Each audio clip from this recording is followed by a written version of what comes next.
more earlier into their GCSE courses, do you think it makes sense to study ahead of like what teachers are saying in lesson? Just say that again. I got it, but I just want to hear it again so Oh everyone yeah. else can see it. So like if I'm not at the start of my like biology course, would it make sense to like learn things ahead of my course that my teachers haven't taught me yet? Yeah, absolutely. You know, when with learning, right? The best way to learn is to repeat it and see it again and again and again. So if you learn it beforehand, that's amazing. Because when you go and see it again later on, when your teachers are covering it, it's going to help reinforce that learning even more. But one thing you shouldn't do is just because you've learned it, don't think, you know what, I'm going to put my feet up in lesson and chill. The way you learn, and this is retention, you know, when you forget things, the best way to learn something is to forget it first. So let's say you've learned something in biology that you've not been taught in school. 6 months later, you've probably forgotten it, but you see it again. Well, it's hidden away somewhere in your long-term memory. That will, when you see it again, that will bring it back out of that long-term memory and put it to the front again. So the more you see something, the better. So yeah, getting a head start is a very good thing to do. Hope that answers your question. I'm going to go to sorry, I've got some hands up. Let me see. Joyson. Sorry, let me see. Yeah, Joycelyn. Sorry, I spelled your name. Joycelyn, and then Eliza. We'll have Joycelyn first. Off you go. What's your question? Yeah, I'm asking on behalf of Joycelyn, actually. With Joycelyn, we just joined. She just joined this very month. My focus on her part was purely with the English side of it, because the result I got from the school, she's actually good in maths, but English is not good. But I wanted her to focus on English. That's where my problem is. So, but the group session, I don't know how she can actually. Yeah, you what with the group. So you need to, because you've only started, give her time. So one of the things that we do at Aim High is we try to get to know the child. So it takes a few weeks for us to adapt, get to know her, for her to become familiar. But the key thing is she needs to embrace the lesson. She needs to get in. She needs to take part in the lesson, have her cameras on so we can see her, ask questions, and give her a couple of weeks to settle in, and then you'll see how much of an impact she makes. So that's the key thing when it comes to with the group lessons at Aim High, because the environment is key. If the teachers suggest that, you know what, she's finding it too hard or too easy, we'll then get in touch to see if we can put her in a different class that's more suitable for her ability. So that's how it works. I hope that answers your question. Eliza, you had your hand up, then your camera went off. What's going on? Put your camera back on. Eliza, where are you?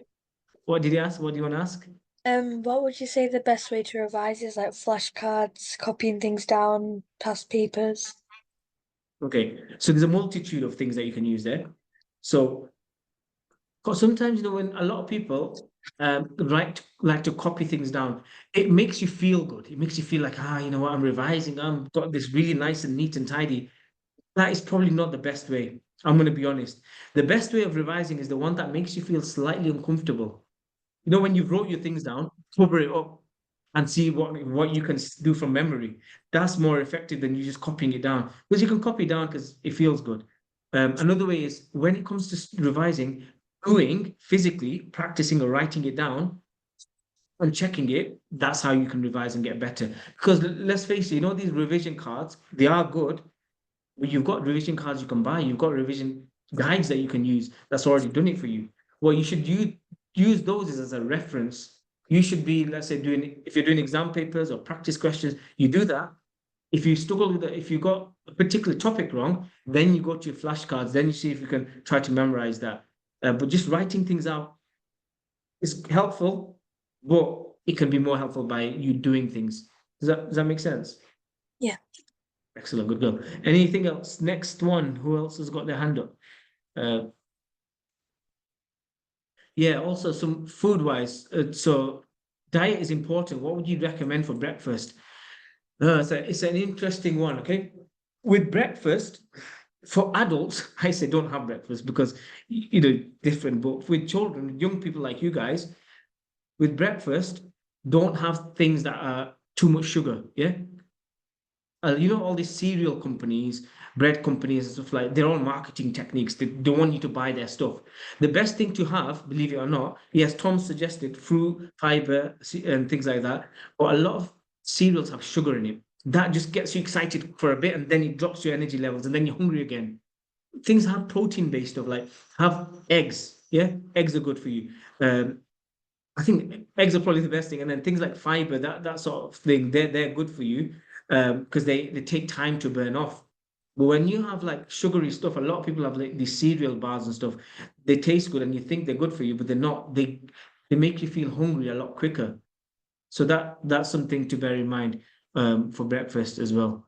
Okay, how do you put your hand up? So to put your hand up on Zoom, it's got a section that says raise hand. Then I can answer your question, or write in the chat, and then Tom can help me answer your question. Mohammed Mustafa, off you go. How do you find the mark schemes for the past papers?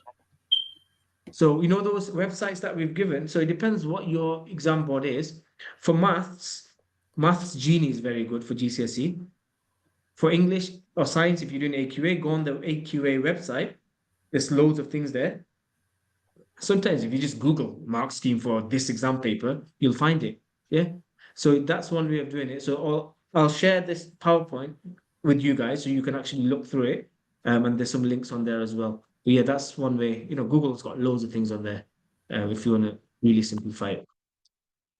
Any other questions, guys? So we've got Nikhil, then Maria, then Zainab, because you guys have got your hands up on there. I can see. That's how we'll do it then. So Nikhil, off you go, mate. So you know with Century, how like if I'm doing English, I'd have access like the science and maths courses on Century. Is there any alternatives that I'd be able to like use to get access to the same experience? For as an alternative to Century.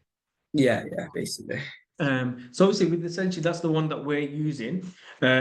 I don't know, like your school might have things like, actually you've used Seneca. Seneca is quite good.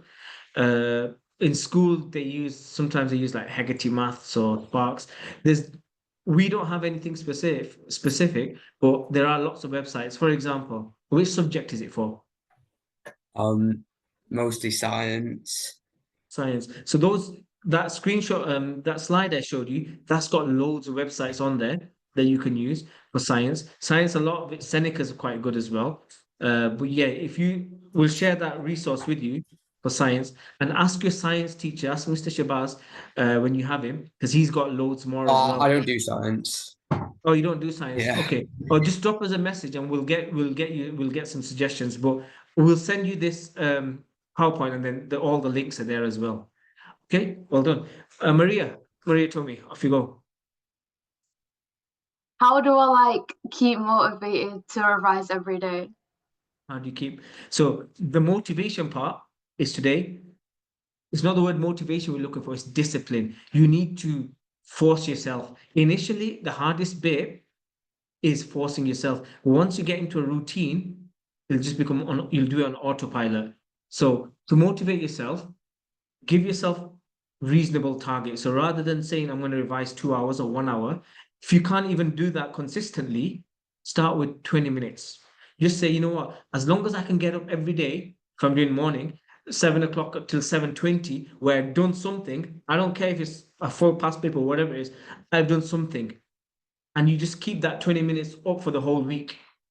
Yeah, if you keep that up for the whole week, then you've achieved it. Give yourself a reward. You know what, say, you know what, I feel good about this. I'm going to treat myself to something. Yeah, or come and tell me, find me at Aim High, I'll give you a sticker, or I'll give you a bag or something. We've got loads of things that I can give you. Well, you give yourself realistic small targets.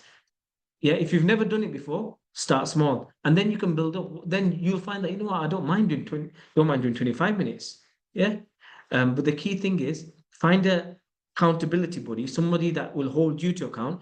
Tell them what your target is. So that morning, I'm going to do a past 3 questions from a past paper. Get them to tell you their target, and at the end of the day, or when you finish, reply to them and say, look, done.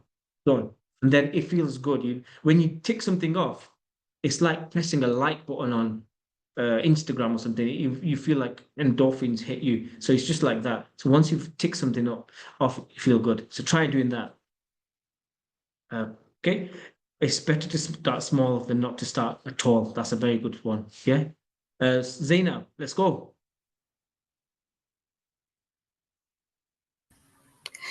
I know how you've talked about having discipline and doing past papers and stuff like that, but the thing with me is I go to mosque and stuff, and then when I come back it's already 8 and stuff, and then by the time I do my revision it's really late.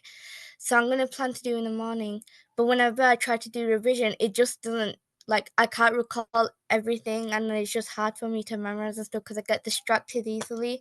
What do you recommend for me to do to like make it stick to my mind? Like, Okay, that's a good. So Zainab, at the moment, you go to mosque, you finish at 8.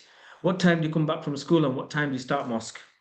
I come back from school at 4:40 and I start mosque at 5:45. Okay, so you've got a very tight schedule. What, sorry, just remind me what year you're in, Zainab, because 11 now. you're 11, obviously, so you got exams, haven't you? So what time do you wake up? 6, What time do you go to sleep? about 10, Okay, what time do you leave the house for school? 7:30. 7:30. So how long does it take you to get ready? Like 15 minutes. Okay, good. So you wake up at 6 and 7:30 you leave. So all you're gonna do is tomorrow you're gonna wake up at 6:30. Yeah, you're gonna get ready, school clothes on, do whatever you think you need, and then put a timer on for 20 minutes or some whatever it is you need to do. What's your main focus now? What topic, what subject do you want to revise? Let's start you off with tomorrow. What subject do you want to revise? Probably science first. Science. Okay, let's narrow it down. Which part of science do you want to do tomorrow? Chemistry. Physics, about chemistry. Paper 1, paper 2, which one? Paper 2. Do you know what topic you want to revise? I have a few in mind, so I know what Okay. I'd start with and stuff, but I Let's just pick get one. Let's pick one, right? You're gonna pick that one tomorrow. Yeah? We're just not gonna look at anything else. We're not even gonna look at any of the subjects, any of the pages. Focus on that topic for that 20 minutes, and that's it. Yeah? And just do that. If you do that every day, 20 minutes, find a topic for now. Obviously, you're gonna, in the meantime, I'm hoping you're gonna create a revision schedule that you can follow. But just for tomorrow, just for 20 minutes, just do that topic. Yeah? And Yeah. then repeat it again tomorrow, the next day, and the next day, and next, and slowly build it up. Remember, when it comes to studying, guys, it's not a sprint, it's a marathon. The way you learn is not like everything in. You just do it over small periods of time because those little routines will become habits. And when they become habits, you'll be doing it on autopilot. And by the time you've done 2 weeks of it, you'll have seen, wow, I've actually covered so much work already. People underestimate the amount of time they have. And bear in mind, I'm not telling you to do 2 hours. Yeah, it's 20 minutes. That 20 minute will grow naturally. Try and do that. Well, keep that routine, keep that habit. Okay. Was that the question that you asked me? Sorry if I kind of gone over the different question. Was that what you were asking me? Yeah, that was what I was asking. So do you think you can commit to that then tomorrow? Because you're already amazing. You wake up at 6 o'clock. A lot of students literally wake up 20 minutes before school. So you're already there. Wake up, get ready, sit down, no distractions, no phones, do what you need to do. But obviously, I'm hoping you make a timetable for it. Okay. Yeah, I hope that answers your question, Zainab. Let's go, Hassan. Mohammed Hassan. Go. So, Guys, you can raise your hand on the chat. There's a hand raise button if you're not sure. Um, So I'm a bit confused on what to revise of for my reasoning in my SATs. So do I start with FTP, or what do I start with? Because it's a bit too overwhelming for me. yeah, that's for SATs test. Yeah. Have you done any past papers, David? Oh, sorry, Mohammed. Yup, I've done a few of them. So from there, did you get it marked? Yeah. Now, this is what I need you to do.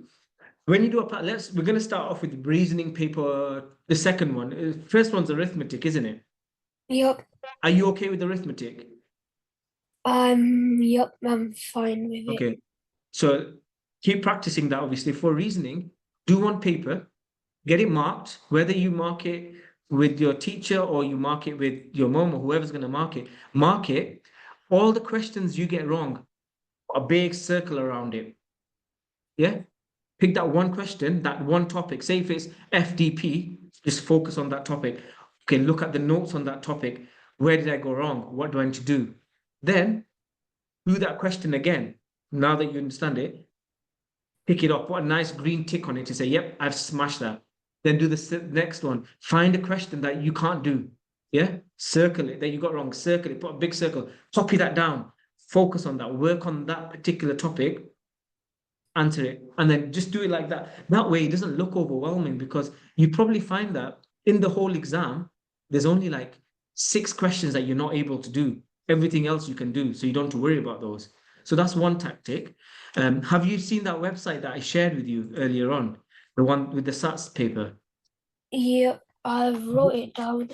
Good lad. Go on that. You'll see, there's answers there as well. So if you're not sure, you can have answers there that will show you how to do it, where other teachers or the students have written that. Okay. Yeah, there we go. Mr. Cockcroft has written it down. It's in the chat. Okay. So we've got David, testimony, Nickel. Keep going. Don't worry, guys. I've got time for you. So if you've got questions, I'm around. Yeah. So David, off you go, mate. I Oh, guys, decided to please write fill in this. the feedback form as well. I'm going to copy and paste it. Please fill that feedback form. It's so important. Otherwise, I won't know what to do for next time. Sorry, David. Off you go. I decided to write this because it's a bit long, but I'm just Go for speaking it. my mind. Go for it. Okay. Is it okay if I read it? Let me see. Go ahead. How does prioritizing education over absolutely everything unrelated to it correlate to a job application? Good answer. A question. One will be told to harness every bit of time, effort into school and school and school. That was an anecdote given by blah, blah. So if so, which I plan to take advice on most absolute serious, then what? Good grades are just desirably high numbers that give you a rough estimate of intelligence, yet presumably dictates a person's life and what doors are open to them. However, this says nothing about the kind of person you are and find the right job. Now I am lost. You know what, David, I want to say you're going to go far in life, mate. Let me see your face. And you put your face out. Let me pin it. I just want to see, so you're not, I just want to remember who you are. Okay, David, what year are you in? Year 10. Okay, year 10. So what do you want to be when you grow up? I have 2 things in mind. My primary objective is a medical researcher, and my fallback option is a construction worker or engineer. Okay. And if you were to summarize in just a few sentences, based on what you've told me, what's your main concern about studying? So then everyone knows. And I'll reword it for you as well. What would you say if you were to say it in your own words?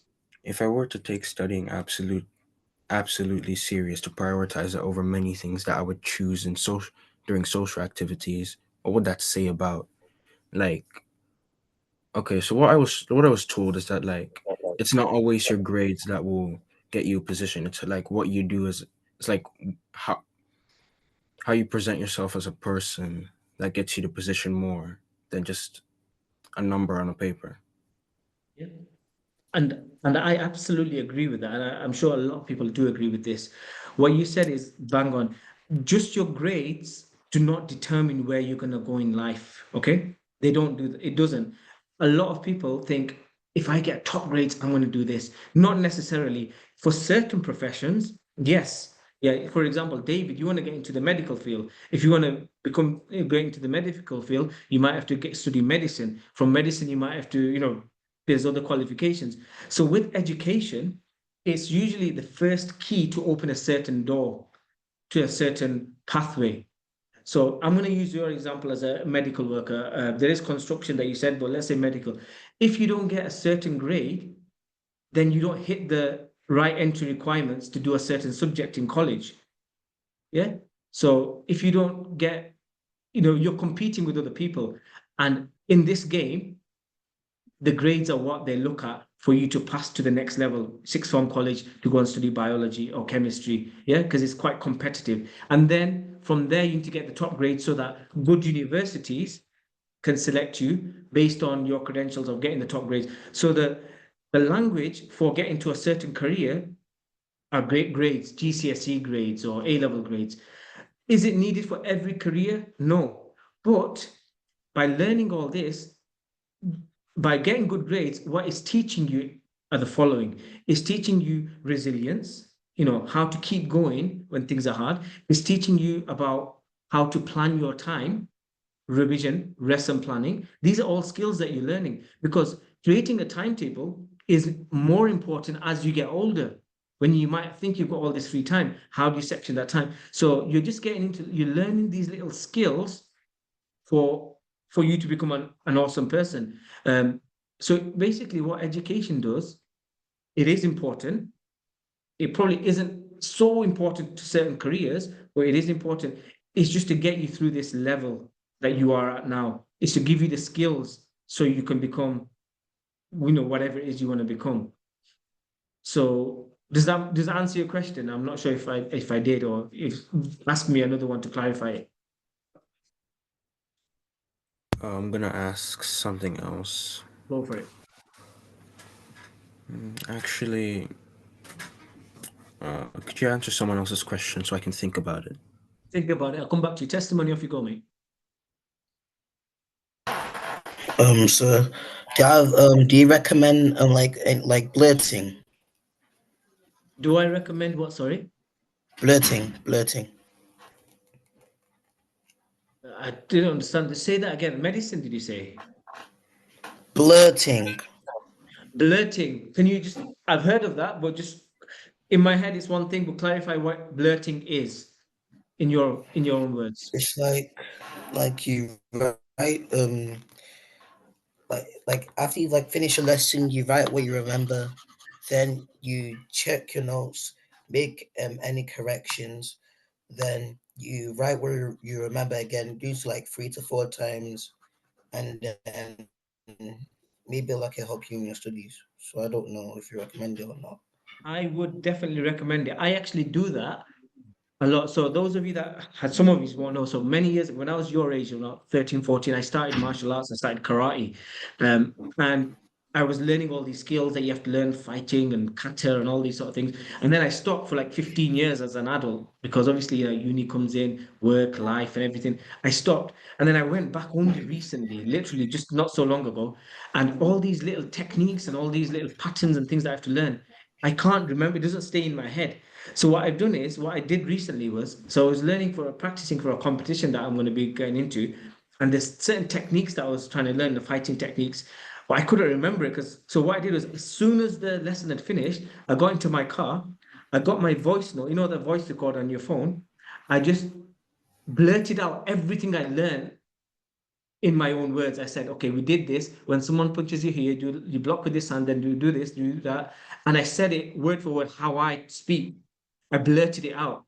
And now, 2 days later, when I've forgotten everything, I just go to that blurt and I can recall it. I can practice it in my head. So blurting works perfectly for you. Yeah. So blurting is just a way for you to remember, because when after the lesson, it's all in your short-term memory. That will go when you wake up. But when you blurt it out, it's on the paper. So when you see it tomorrow, you'll say, I remember doing this. So testimony, blurting is a good thing to do, mate. Thanks, sir. And also one I'm also stuck about is like I'm stuck on like the revision planner. I'm like, what do you do on it? What do you do on it? Start on it. Make something. All you're going to do is just remind me, testimony, what year are you in? I'm in year 8. Year 8. So, yeah, so you're quite early on in your journey, so which is good, and good that you're thinking about it. Revision plan, first of all, block out the days and the times that you definitely are not free for. Block them out. Yeah, color them in so you know that's a no-go. The ones that you're left with, That's after you've done your chill out time, you played your games and everything. The ones that are not blocked, choose a subject, maths, English, science, maths, or whatever you want to put on. Just put that on there for now. Yeah. And then slowly start building it up. So you're just gonna follow that schedule. Every week you're gonna do maths at this time. You might do your homework. You might just do your maths homework. You might just log on to Century and just do a nugget on there. So at least you've done that. Then the next day or next time you're on it, you're going to do English. You're going to do whatever your English homework is, or English practice, or read your notes, or whatever you want to do. So just do that and just follow that routine, that simple routine that you've got. As long as you follow that, you can build on it, you can improve it. But the key thing is keep it simple, keep it realistic. Okay? Do you think so? You're welcome. Nikhil, let's go again. Again, you can have more questions, guys. Those of you that are not asking, please do ask. So you know with the morning thing, yeah, do you think you like just start revising as soon as you wake up? Or would you like take a break before you start? Just whatever you feel like. Sometimes what I find is if you get the thing that you don't want to do it straight away, because then you've got no excuses. Because what happens to me sometimes is I'll wake up, yeah, and then I'll be like, I'll do this. Oh, you know what? Oh, I forgot to do this from yesterday. I'll do that. Then I end up faffing, yeah. Faffing around is just like just finding all the things to do. Oops, 1 second. Someone's so let me just mute them. Okay. So best thing is wake up, wash your face, and get straight onto it. Do it, and then you've done it. Yeah. I'll just try what works for me. Yeah, because if you don't do it, then you're not going to do it. You're going to make excuses. So sometimes just do it, whip yourself and get yourself out of bed and get it done. Eat that frog, they call it. Okay, who else is next? So we've got Aliza again. Let's go. Aliza, then we'll have Simra, then Ahil. What would you say the difference between revising in the morning and night? Everyone's different. Some people prefer night. Morning, you've got no distractions. Morning, you're not as tired as in the night. Morning, you've not had all the stresses of daily life, of school, of your friends, of all social media. None of that's in your head for the day. So you just fill it up with the goodness. You fill it up with studying. If it's not just studying, I don't mean you don't have to study all your life. As you get older, it'll be different. You do something that you enjoy.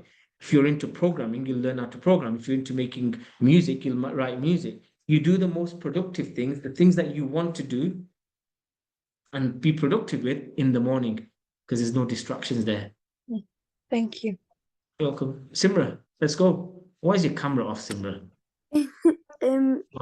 Would you recommend, like, do you know, like, revising like multiple subjects in one day, or would you just say like focus on one?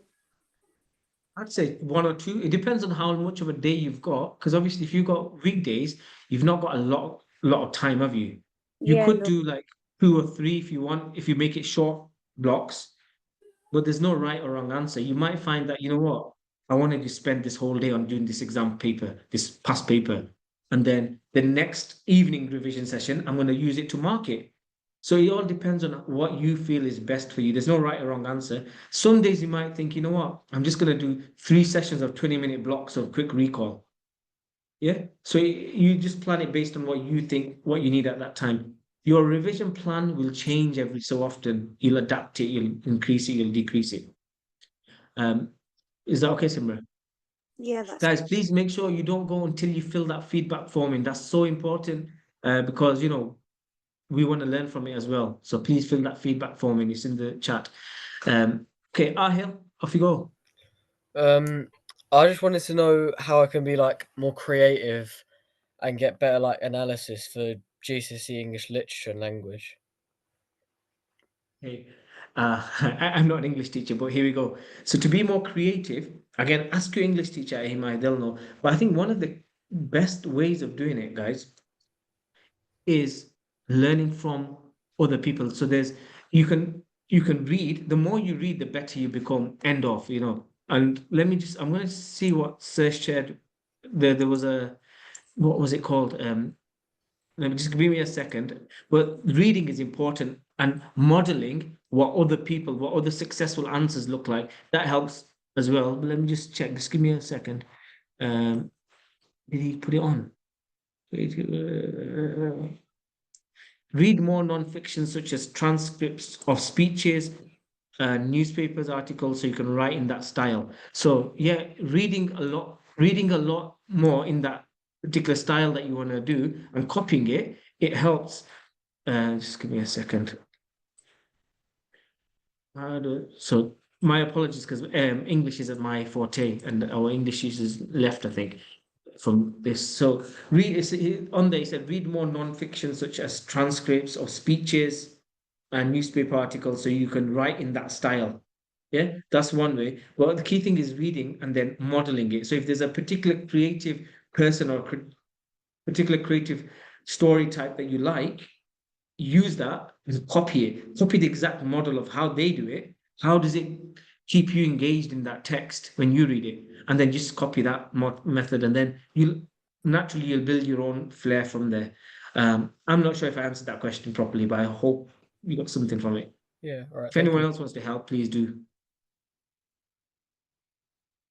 Okay, English expands to quotes and think of text from more. So there you go. There's some Zainab's shared as well. Okay, so have a look at Zainab's answer. That's quite good. Where are we? Who else is left? Any more questions? David, let's go. Back again.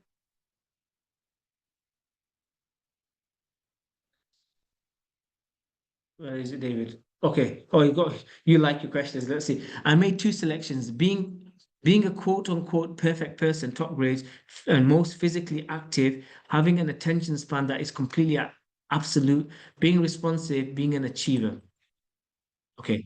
Being a more expressive person, extroverted, confident speaker, a people person, completely kind and selfless, a dream chaser.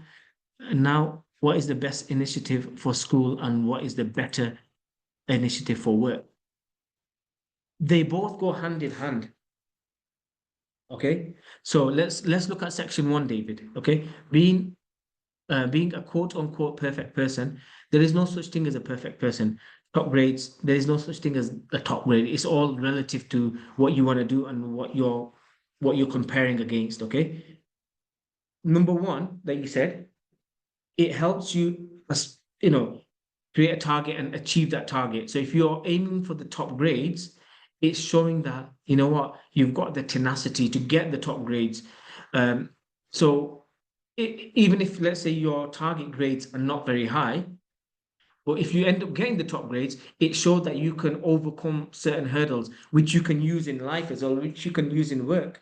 Whether you've been given a task to do and you were given a mediocre task, but you went and did an amazing job at it. And as a result, you were promoted, for example. So that's one way of thinking about it. And similarly with top grades.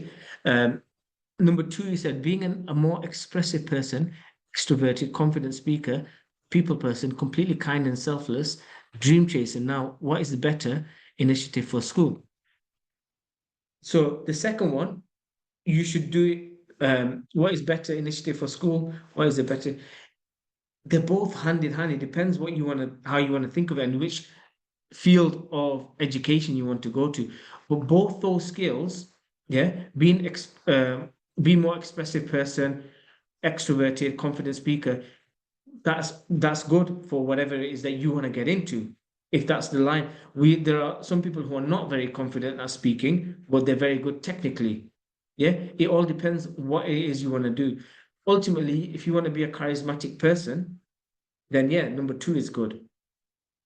So does that help answer your question? Yeah. Or how do I prove that I'm not always perfect while giving my efforts? One last question. How do I prove that I'm not always perfect while giving all my efforts, even when they go unnoticed?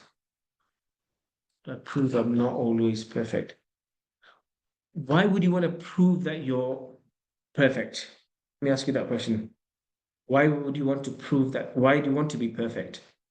David, just shout it out as well, like speak to me, because I sometimes think there's a deeper questions in here. But why do you want to prove that you're perfect?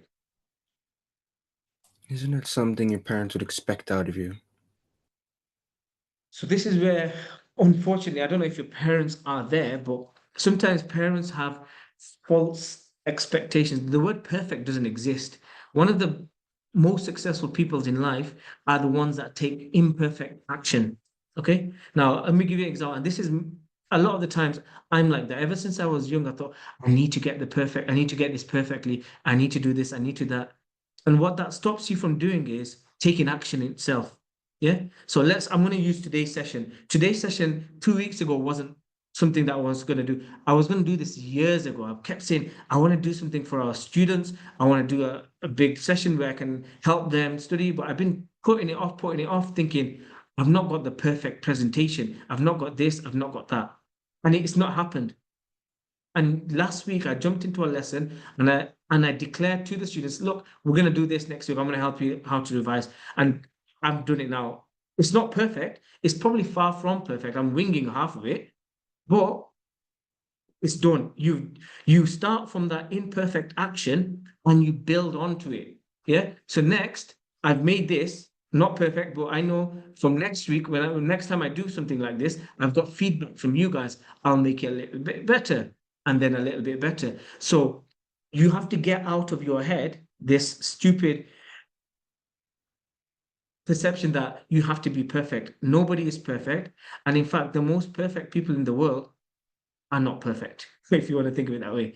The ones that are good, the ones that do succeed, are the ones that take imperfect action, the ones that do things, the ones that go and make the first move and get I can't swear here, but get the stuff done, basically. Yeah.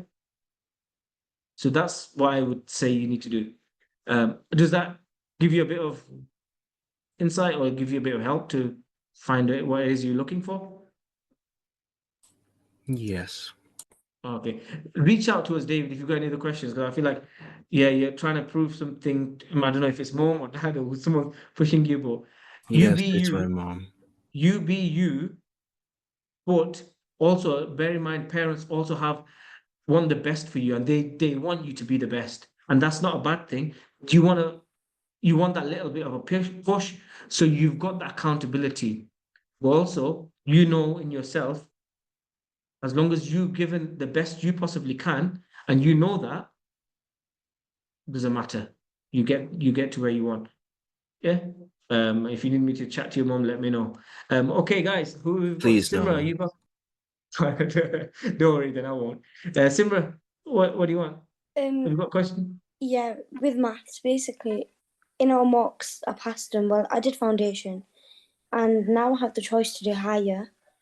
But because I want to do radiography, I'm thinking, do you think they'll even like care if I get a 5 or if I get a 7 on a higher? Because I'm not really. Is that in maths, Simra? Yeah, but it's a bit confusing because I've literally got 2 weeks until our next mocks. So I'm like, will I even be able to fit all the content in and do all the hard work just to get one more grade up? What's the entry requirement for radiography? It's just literally a pass. 5 is okay. And has your school entered you? Is that definitely going ahead? No, basically it's Mr. Franklin, but I don't know. There's like a couple of people that they chosen from our class because we're set 3 and he just chose us to go on with the higher, but it's not like forcing, but they're like basically choosing us to do it. Give it a go. Like sometimes you don't need to answer all the paper, you do know that. But For then a higher again, paper, I'm saying it's gonna go for my college interviews, these PP grades. yeah, don't worry too much about it. Have you had a 5 before? Yeah. Okay. In this paper, do your best, try your best. Remember the first half of the exam paper for foundation, for higher, is like the second half of the foundation paper. As long as you answer the first half of the paper, you'll get, if you can answer the first half of a foundation higher paper, you're on a 6. That's the way to think of it. So just try your best. Even if you don't get the first half, the grade boundary is a little bit lower, so it's easier to get a grade 4 or a 5. So either way, you should be able to get a 5. If you're getting a 5 in foundation, without answering the full paper in higher, you should get a 5 nonetheless. So try that, see how it goes, then review, have a chat with Mr. Franklin. But don't let that bother you because you know you can get a 5, whether that's in higher or foundation. If you've been put in for higher, find a few questions that you can answer, but bear in mind, you're not going to be able to answer all the questions. So don't worry about the top grade 9 questions, 8 questions. You can have a try of them. We focus on the first half to get those to the top grades. Yeah, that's fine. Thank you. Yeah. Okay, guys. Any more questions? Yeah. What I want you to do, guys, please fill that form in because it just gives us so much feedback on what we need to do to improve. And if there's any questions that you did have, let me know, message me. There's loads of questions coming in, so I might miss your questions out. So if you have got one that I've not seen, just send it now. I'll have a look at it. But yeah, have you enjoyed it? Has it been helpful for you guys? And I appreciate it's 10 o'clock and you guys are still here, so it's amazing. Has it been helpful? Just write it down in the chat, guys. And Zainab, what's your question? So I know you said to Simra about the higher and foundations for maths, but for science, I was on foundation, now I'm moving on to higher, but I know that if I do higher, then I'm not going to pass that because I get really bad grades in that, but I'm getting full grades of grade 5 on foundation. But for the thing I want to do, I need a grade 6 or 7 in science. So if I don't get onto higher, will I still be able to do whatever I want to do with What are you doing? What do you want to do, Zainab? What's your aspiration?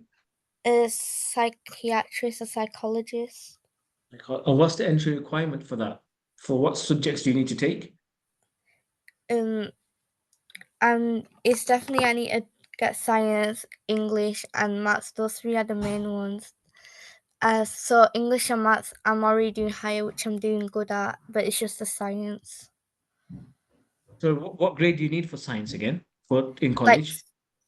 I need 6s. Are you and definitely not doing higher? I'm doing it for my mocks in February, but I know that I don't think I might pass because.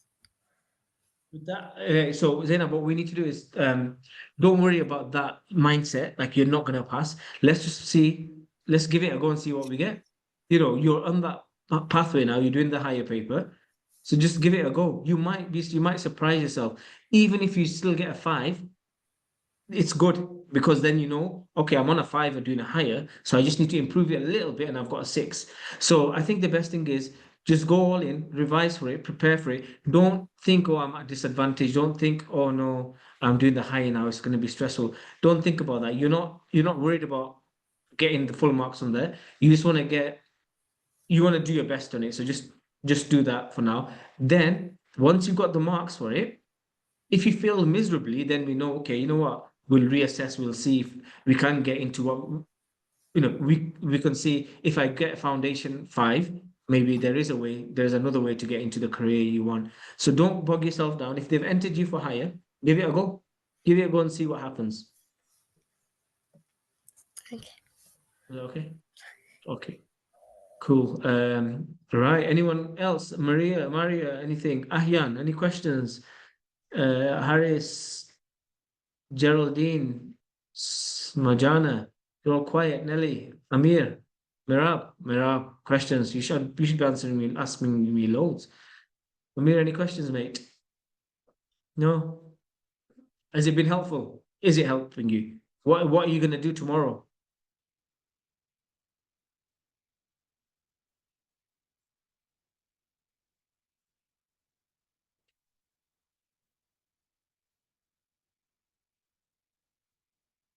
Okay, make a schedule and revise. Okay, let's hope so. Tanzil, good question. How do you break the habit of games? Okay, I'm going to tell you, like I said before, get your game. Well, with the phone, it's a bit easy. You can switch it off. But with games, it's a little bit harder. But literally, for when you want to study, literally unplug it all. Unplug it from the power, from the back cables. Get all of them, put it in a bag, and put it away. Yeah, and then study. Yeah, you can leave whenever you want, guys. You can leave. I'm just going on because there's loads of it. If you want to leave, you can leave whenever you want. It's not so and then just keep like for that 1 hour that your computer's away, you can just focus. Because if the computer's plugged in, you get tempted. Yeah. Okay, cool guys. You can leave whenever. I should have said you can go whenever you want. If you do need to go, off you go. I'm just gonna stick around if you've got any more questions. But yeah, I'm hoping you found it helpful. And let us know, please fill in the feedback. Yeah, tell your parents to unplug it and hide it whilst you're at school. Yeah, that's one way of doing it. Or do it yourself. Take that action yourself. Unplug it, put it away, do your studying, come back, replug it, play your games. Fine. But once you've unplugged it, you know that you can't do anything anymore. Yeah. So guys, yeah, I think that's it. I think a lot of you is past your bedtime.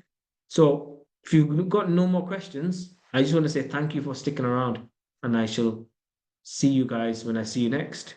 Take care.